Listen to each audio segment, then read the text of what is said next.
most of us think we have a problem in our life unless we have something that's a bigger problem to contrast it with.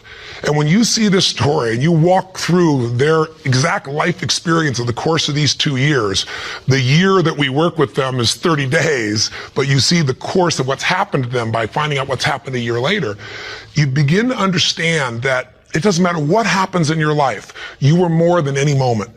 There's no challenge you can't face and overcome. The events of our lives don't control our lives, our decisions do. And so I figured if we could take a couple that has faced this big a challenge and be able to break through, then you could look whatever's in your life and make it happen. It's kind of like, if I wanted to show you that if you could face your biggest fear, your smaller fears kind of drop aside. It's like, what's your biggest fear? Today, one of the biggest fears so many people in North America and around the world, and the Western world, are facing is losing their job. It's a horrific possibility. It has impact on your family, your psychology, your emotion, so many things, your choices. But the truth of the matter is, what's a problem? Losing your job is a massive problem until you find yourself in a position where you lose all your savings. What it took you maybe 10 years of working to get. Then what's a problem after losing your savings? That's not a problem anymore when all of a sudden you lose your leg or an arm or something horrific happens to one of your children. That's not a problem when someone tells you all of a sudden that you have terminal cancer.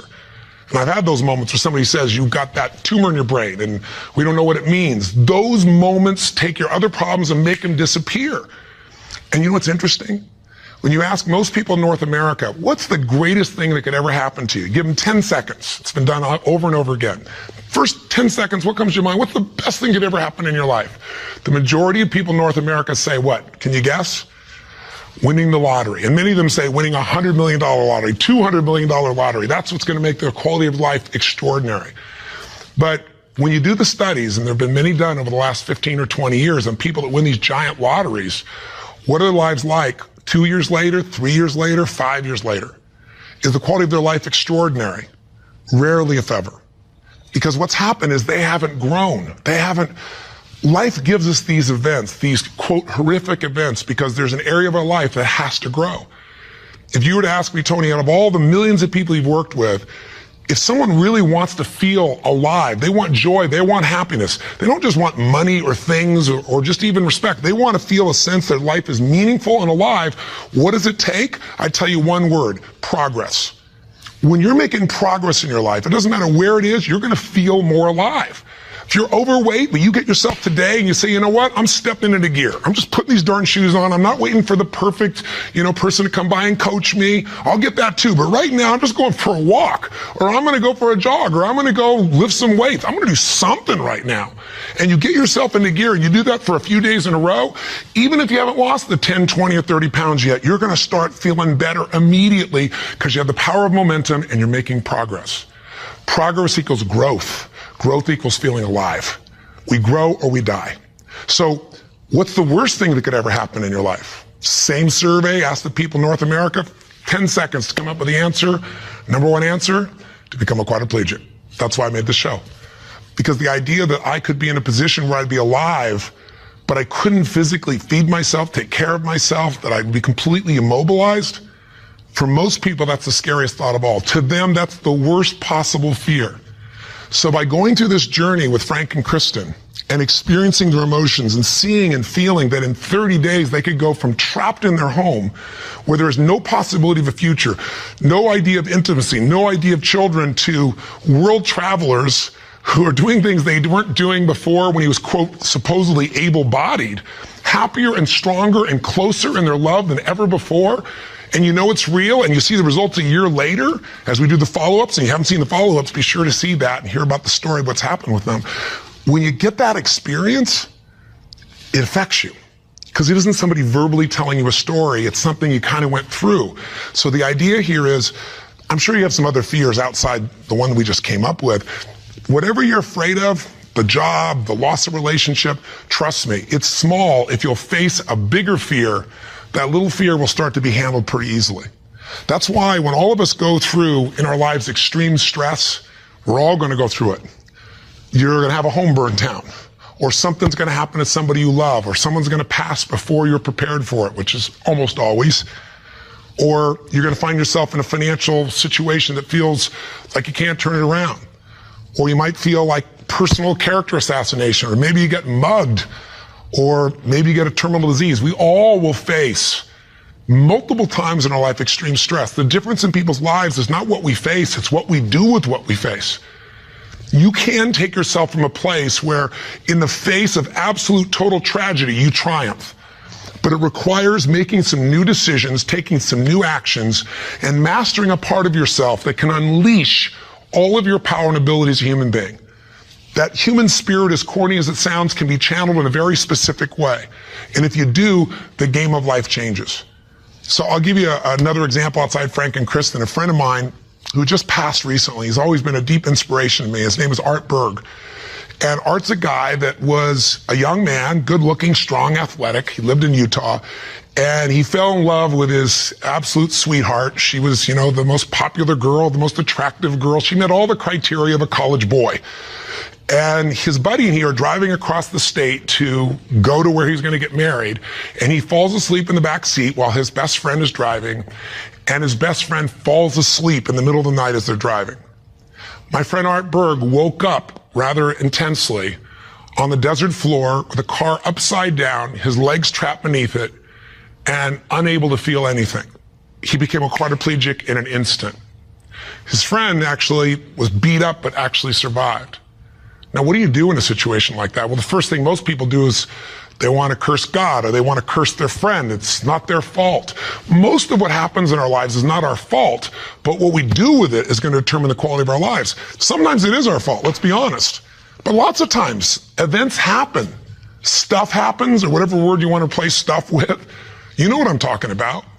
But what's different about this man is he made a different set of decisions. On that day, he said to himself, you know what? I got two choices. I can live here in the dirt and live and suffer the rest of my life for what I've lost, or I can figure out how to maximize what I have. He developed this mindset. His mindset was, before the accident, there were about probably 10,000 things I could do. After the accident, he said I could probably do 9,000 things. Before the accident, I was probably not even doing 500 of those things. I'm going to do more while I am now. And he did. He became an entrepreneur, started his own bookstore, and became very successful. He married the same childhood sweetheart because this man was so inspirational to be around. It didn't matter what he was in a chair. She loved him. He had 2 children, one of the greatest gifts of life. And he did all kinds of crazy things. He'd scuba dive. His friends would put him in a suit and tie a set of weights to him. He'd drop to the bottom. They'd drag him along the bottom. That was his idea of scuba diving. He was an incredible human being, and he lived an incredibly full life filled with joy. The worst thing ever happened to you, be a quadriplegic. The best thing, win a lottery and feel like everybody wants something from you and you didn't earn it. And there's no sense of joy and everything's about trying to hang on to what you got. What is the best thing that could happen to you? What is the worst? The worst is not to take control of the force that controls your life. And that force is human emotion. I want you to think about this and answer a question for me if you would. What really changed Frank and Kristen's quality of life? What changed them? You can see the change. You can see it even more a year later, that it's continued to happen. What made the change possible? Did you get it? Did you see it? The answer is simple. We changed the emotional pattern that was controlling their life. And you and I have emotional patterns that are controlling us right now. Whether we're aware of it consciously or not doesn't matter. It's the force that is shaping you. It's shaping your relationship. It's shaping your finances. It's shaping your career. It's shaping the amount of joy or unhappiness or suffering or excitement you have right now in this moment. But it's an invisible force most of us never take a look at. You might want to take a look at it right now through the eyes of what we did with Frank and Kristen. Now, what was the emotional pattern that was dominating them at the beginning of the show? You could feel it, couldn't you? And there was this feeling of death, that there was no future. Probably the most common belief system in people in North America and now in Europe. 60% of Americans now believe that the future is going to be worse than the past for themselves and for their kids. 70% of Germans and Europeans, I think it's 80% according to the Pew study recently in France. Around the world, we're starting to believe that circumstances control who we are. Don't get me wrong, circumstances play a huge impact. Events play a huge impact on your life, but they're not the ultimate determining factor. The force of human spirit or emotion is it. With the right emotion, you can unleash things you could never dream of. And I know you know this is true. So take a look, let's analyze. Where do these two live after the accident? Well, where would you live if you were Kristen? I mean, you've lost your future, supposedly. There's no intimacy. There's no chance of children. You've become the full-time nurse to your husband who you love, but now you're changing his catheter every few hours. You're afraid to leave the house because you're afraid, what if he falls over? He may stop breathing. I mean, there's no life. So she goes from the emotions of feeling depressed for the life she's lost to feeling angry. I call it a crazy eight. We get tired of feeling sad and then we'll get angry for a while, and then we beat ourselves up for being angry at ourselves or God or our partner, and then we get all depressed again. It's a common pattern. You don't have to have something like their event happen in your life to get stuck in a crazy eight.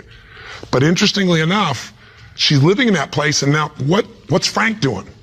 Frank wants to help his wife, but he's got a limitation we got to break through. He's got a belief. All breakthroughs start with a change in your beliefs.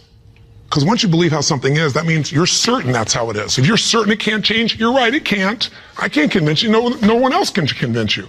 And Frank's thinking, I'm helpless and I've harmed my wife. And he's living with the emotions of guilt and sadness and depression. And when he's tired of that, he gets completely overwhelmed because he says, if I just would have not jumped in, or if I would have jumped in a different spot, or a million other things that they were different, then I wouldn't have destroyed my wife's life. Instead of saying, my wife needs me right now, and I don't give a damn if I'm trapped physically in this chair, my soul, my spirit's gonna reach her. That's my assignment, to get him to remember that power. To not only get him to remember it, but to get him to use it and shift his wife. And that's what we did through this process.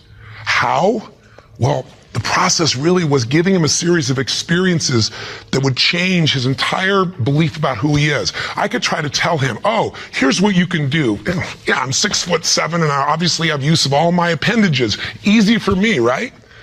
But if I get him to have some experiences, like I bring him to Fiji and I show him he can get out of the house, more than get out of the house, become a world traveler and go through all the challenges that are part of that if you watch our little section of the story behind the story, you'll hear some things that weren't in the show about that, by the way.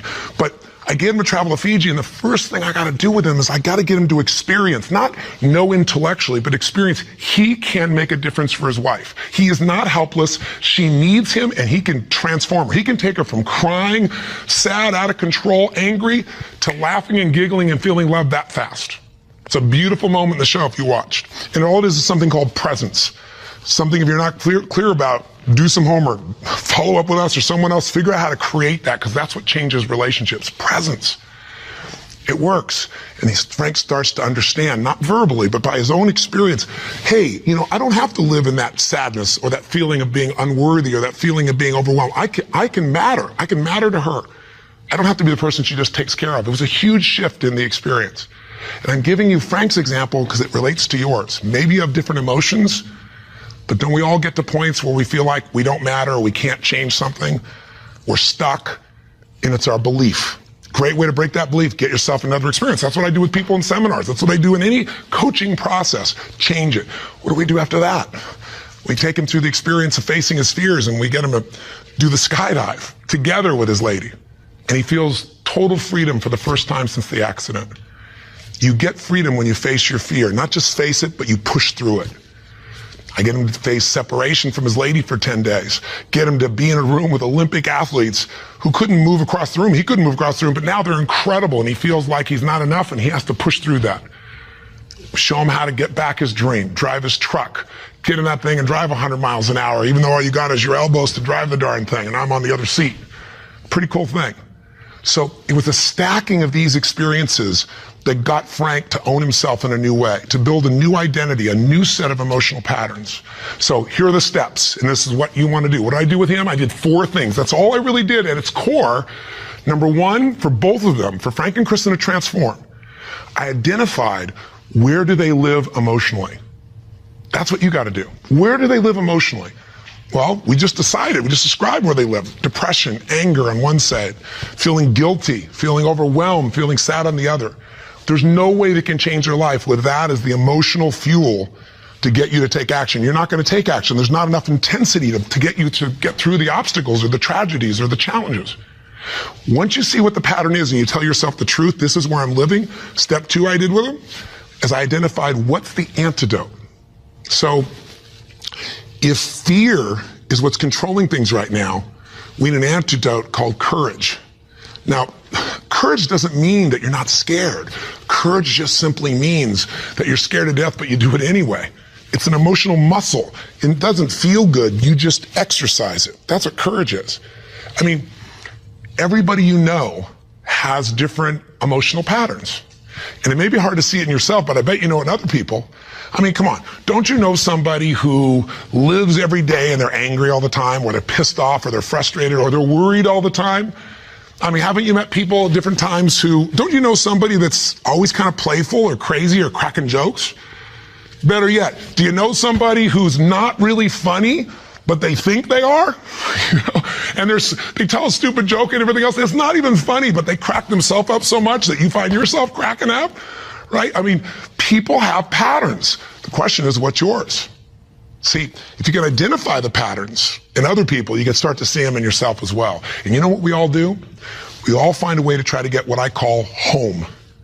Home is, I noticed after 9/11, I'm with 2,000 plus people from, I think it was 45 countries. I was in Hawaii. The accidents happened, the tragedy happened, you know, the attacks happened, and we got the information at 3 o'clock in the morning in Hawaii, and we had, you know, 100 plus people, 200 people that were from New York, many of which, you know, worked and had offices and friends in the towers, and all their friends died or their whole company disappeared. And I had to bring these people in from all these countries with different religions, different backgrounds, different belief systems. Some people were celebrating. Other people were crying and saying it was the end times. It was unbelievable. I noticed all this emotion around me. And the biggest thing to put them all together is I had to say, what's really going on here? And I noticed angry people got angry. Sad people got sad. Guilty people, a nurse, she was guilty. She wasn't there helping people, but she's always guilty. The angry lady's always angry. We all have a home. Many of the people didn't live in the United States, didn't know anyone in New York City, and they were yet angry, guilty, or sad. Why? They weren't angry, guilty, or sad about the 3,000 people a day that die of cancer and heart disease. They're all mothers, fathers, children. I pointed out that day. You can't be convenient with your compassion, and yet most of us are. We're unaware that we use events as a trigger to get home, back to the patterns we know, even if it's uncomfortable. So if you identify where you live, emotionally, the patterns that are limiting you, the second piece is find the antidote. Courage can replace fear. If you're feeling this unbelievable feeling of overwhelm, you need love or support. And not just go get it, go give it. See, finding that antidote starts to change the game. And then after you identify it, you find the antidote. Number 3 is you got to practice that emotion. I know that sounds weird. I'll explain what I mean in a moment. But you got to do that emotion enough consciously that you can go from frustrated or depressed to determined. And you know how to shift that gear, and it's not fake, it's not some pump up, it's real. And it changes your life when you can do that like that. And it's a biochemical change. It's not some, I'm happy, positive thinking BS. That's not what I teach. I'm not here to tell you, go to your garden and chant, there's no weeds. I'm here to say, there's the weed, go pull it out. But you're not going to pull it out without determination, without passion, without commitment. Am I making sense? So if you know the pattern, if you find the antidote, if you practice it enough, and then the final step, you condition it. You practice enough that you can just automatically go into it. That's when your life changes. So what are you going to do as your assignment for this week? To take this little 10-minute, rant I'm giving you and convert it into a massive, measurable increase in the quality of your life. I can't do that for you. You can do it for yourself if you do what I tell you. Here's what you're going to do. Step 1, and this will be on the web as well. Step 1, you got to identify where you live. So where do you live? Where do you live emotionally? You personally, just like we did with Frank and Kristen. There are thousands of emotions. There's 4,000 words in the English language, I should say, for different individual emotions. I did the research on it years ago. I'm gonna have you take out a piece of paper, pen, take out your notebook, computer, get a page. On one side, one column, write all the emotions that you experience at least once a week that empower you in some way. Love, passion, excitement, creativity, whatever it is. Peace, determination, I don't know, what are yours? I want you to write the emotions, though, you don't experience once in a while. The ones you experience at least once a week in a powerful way and really feel it. Not an emotion you feel once every blue moon. On the other side of that page, or if you do it on our little application or wherever we put it here, the other side I want you to write all the negative emotions, or to be more fair, all emotions can be positive if you use them, all the disempowering emotions. the ones that tend to put you in a state where you don't follow through. And I want you on that side to write all of them and do it simultaneously. Just keep making your list. What are the emotions I go into that mess me up, like feeling frustrated or overwhelmed or lost or alone or depressed or pissed off and rageful, whatever it is you go. And again, not emotions you experience once in a while, the ones you experience at least once a week. So make a list of all the emotions you experience at least once a week, ones that empower you, ones that disempower you on the list. That's step one. That's identifying where you live. And circle the top two out of the whole list that you experience most often that are empowering, and the top two you experience most often that are disempowering. That'll be step one. Now, I'm trying to explain it to you here. It'll be right in front of you as well. So if you forget what I'm saying, it's going to be on the little checklist. But I want you to know what I mean. Step two, let's identify the solution. So you look at your list and you see on the disempowering list, I got sadness and depression, or I got feeling lonely, or I've got feeling rage and anger, or I got feeling fear. What emotional state would you like to feel in that situation that would change your life? If it's fear, maybe it's courage. Again, courage doesn't mean it's easy, doesn't mean you feel, confident. It just means you're going to do it anyway. Maybe it's determination. Maybe instead of feeling alone, you feel loving and you go give to somebody else. What's the antidote? What's an emotional pattern that if you live that, it would change the game? Is it faith? Is it passion? Is it courage? Is it playfulness? You're taking things just too damn seriously.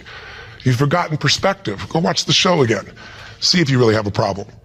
See if your problems are as challenging as the people you just saw who transformed their tragedy into something tremendous, something beautiful, something magnificent, something meaningful, something that can even help other people that are watching. That's the beauty.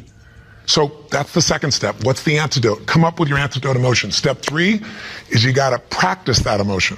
Now, I know that sounds silly, stupid, kind of weird. But if you came to a seminar with me, you'd see, 3,000, 10,000 people. And we do this and we condition that a new emotion till you can shift gears. Have you ever heard about the fire walk? It's not about the fire walk. I do skydiving, all kinds of crazy stuff. It's a metaphor for how do I go from afraid, the fire's metaphor for whatever you don't follow through on your life, whatever holds you back, to snapping and going to a state of mind where I just move through. It's not this big mind over matter thing. It's mind over emotion. It's shifting. And when you learn how to go from scared to determined in action, what can't you do in your life? So we show you how to do that. But for right now, I'll give you just a quick example. Understand that emotion is really created by motion, by the way you use your body. So quick example, real quick. Imagine a time when you know someone who's depressed or you were depressed. If you ever felt that way, I'm sure you have at some time. And think about what you do with your body. When somebody's depressed, do they get all excited, talk faster, just no. Everything kind of slows down, doesn't it? What happens to your shoulders? They drop. Where's your head when you're depressed? Drops. Where's your breathing? Full or shallow? It becomes shallow. You talk loud and fast or slow and quiet? Slow and quiet, more hesitant. Now, emotion is created by motion. You can try and think yourself and I'm happy. But if you go, I'm happy, and your body's like this, nothing's going to change. We can change our biochemistry by eating, by taking a drug, by smoking a cigarette, because then you take a different breath, you eat food you like, you fill up your tummy, and you start to breathe nice. Your whole mental, emotional state changes, doesn't it? So what I'm saying is you don't need the cigarette, you don't actually need the food. You can just physically learn to say, this is what I do when I'm depressed, this is what I do when I'm most determined. There's this gesture I made. I remember one time when I was a kid, or one time I got pissed off and what did I do? I made a gesture, I stood taller, I looked the person in the eye, I spoke with more authority. Now, my idea of passion and determination may be a little over the top for you, and I get it. I'm a crazy mofo and I'm a passionate human being, but you can do your version. What do you do when you're really feeling something like determined? What do you do when you are passionate? With your face, with your voice, with your body. Just practice and make a contrast. Here's what I do when I'm sad. Here's what I do when I feel loved. Here's what I do when I'm worried. Here's what I do when I'm determined. That's what I mean by practice. And I'd love to have you in an event, but I'm trying to give this to you so you can do it right now, and you can. And maybe this would be helpful to do with friends so they can give you feedback and say, here's what you do. I see you do this when you're really strong. I see you do that when you're kind of weak. That's the third step. Practice. Now, what's the assignment? Figure out your emotions. Where do you live? Positive, negative. What are the big primary antidotes? What emotions do you need? practice the emotions you need so you can go into them a few times. Sounds a little weird, but if you do it, you'll see it's actually quite fun. Feels powerful. Maybe do it with a friend. That's the easy way to do it. And condition it. And that means take the next 3 days, do this 3 times. Figure out the difference and shift from not sure, worried to determined. From overwhelmed, I don't know what to do, to focused. And you just deliberately, physically make the change from one to the other. 3 times for 3 days. If you're bold, do it for 7. But if you do this 3 or 4 times a day for 3 to 7 days, you'll start to get a pattern in your body. And the pattern in your body, a new pattern means a new life. Our life's a reflection of our emotional patterns. If you live in sadness and depression, you could have $1 billion and your life is called sad and depressed.